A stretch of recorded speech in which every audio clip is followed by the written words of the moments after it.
जिया भैया हाँ जी। हजी एक नारी के 5 डौका।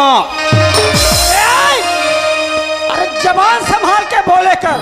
हजी एक नारी के 5 डौका। अरे ते मार खवाबे खबे तोर सन में मोहल मार खवाबे।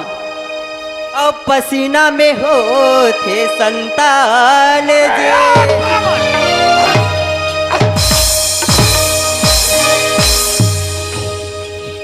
ते यहाँ ले फूट यहाँ से फूट। ए मला घुचा दे काबर कहीं फूटा बा फूटवा सुराख दूं तो तोर मुंह लकाला कर देना कोयला देना।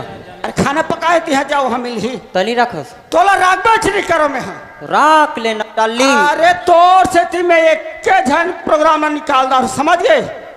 राख लेना डार्लिंग।